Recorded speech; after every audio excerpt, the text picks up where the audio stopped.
Hello guys! Welcome back to my YouTube channel. Welcome to my YouTube channel. Ang gagawin natin ngayon ay product review. Pero bago ang lahat, disclaimer tayo.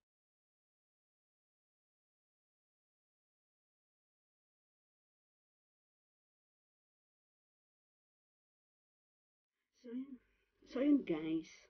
Wow, di ba? Bagong hilamos. Ang gagawin natin ngayon, katulad ng sinabi ko noong una, mag-product review tayo ng Nivea Cream. Kung anong diferensya, what are the difference between these two product? Parehas naman na product siya ng Nivea, kung anong diferensya nila. What? So ito, i-apply natin dito sa kalahati. Ito naman dito sa side na to. So, this is Nivea Soft and this is Nivea Cream. Pero parehas silang cream. Moisturizer cream. Pero bago kayo mag-apply ng moisturizer cream, dapat nakipag-ilamos. Toner, may tinatawag silang serum, saka ito, mag-moisture. Ang ginagawa ng moisturizing cream sa mukha natin ay pinapasoft, syempre pinapalambot yung mga dried skin, mga ganyan. Pinapa-fresh, ganun, kagaya ng sabi dito, Nivea Cream Moisturizer for your skin to stay pure, fresh, and smooth. Oh, kailan ko bang Tagalog? Hindi na. Ito naman ay parehas. So, dito side. So, yan guys. Mas ano siya, mas malambot. Mas matubig ba? Bagay niya yung pangalang niyang soft. Nivea Soft. Mas ano siya, wet. Basa. Mas basa. Ito ilalagay natin siya sa side na to.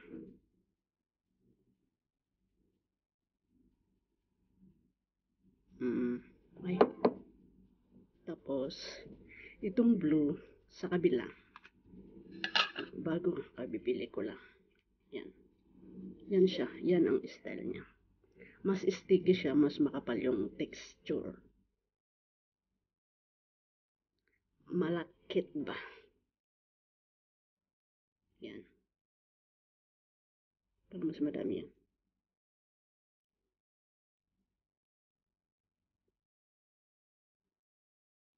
Pag itong gamitin mo, kailangan konti lang para ma-control pa.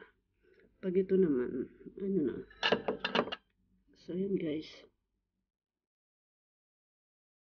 Ang pag-apply daw ay ganito.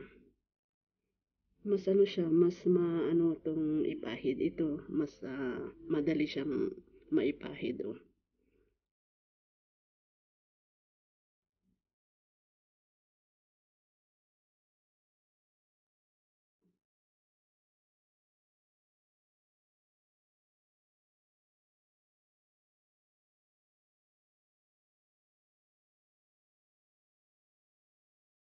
Diba?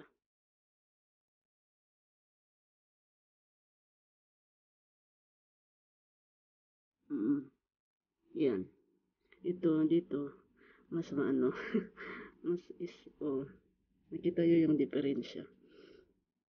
Mas sticky, mas creamy, ano, mas malagkit siya.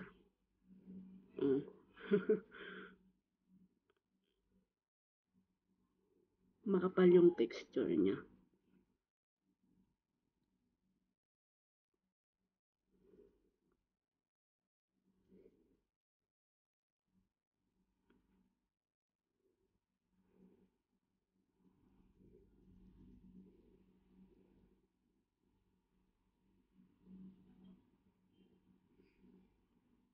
Mm-hmm.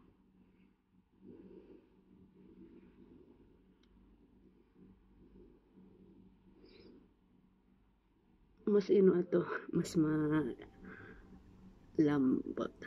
mas maano. Ito, pang mas dry. Ito mas matubig. mas basa itong ano naman, parang may ano, basta may malagkit ba siya.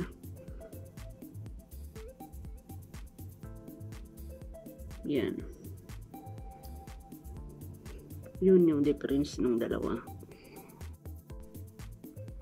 So yun guys, yun o, diba? Yun ang difference ng dalawa. Mas ano ito,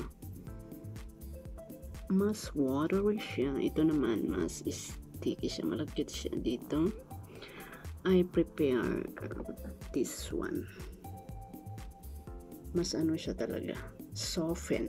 Ito, yung texture nila ay, yung texture ng dalawang ito, mas makapal ito compare dito. Kasi nga soft, di ba? Nivea soft.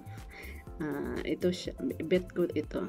Pero bet ko naman siya. Pero ang paggagamitan ko dito is kung gagawa ko ng mga serum o kaya mga facial DIY, homemade, mga ganun. Pero bet ko, okay naman siya.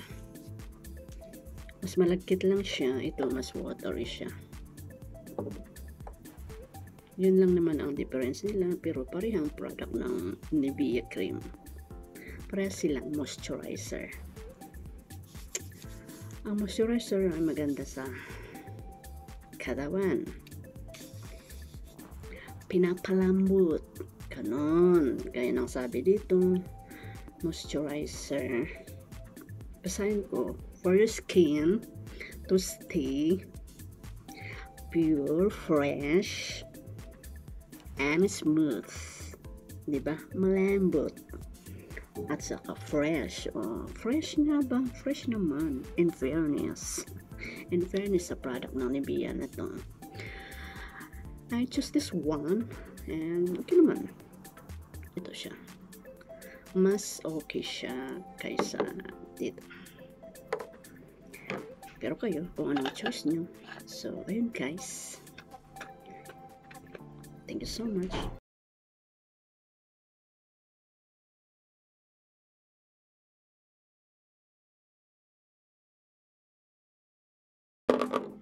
Hi! Welcome to my YouTube channel. Today, ang gagawin natin ay product review of. Try natin kung anong difference. Excuse me. Mag-serum din. Tapos, ito na last ang moisturizer. Dapat pag moisturizer, umaga at saka gabi. Yung moisturizer ang ginagawa sa ay pinapalambot.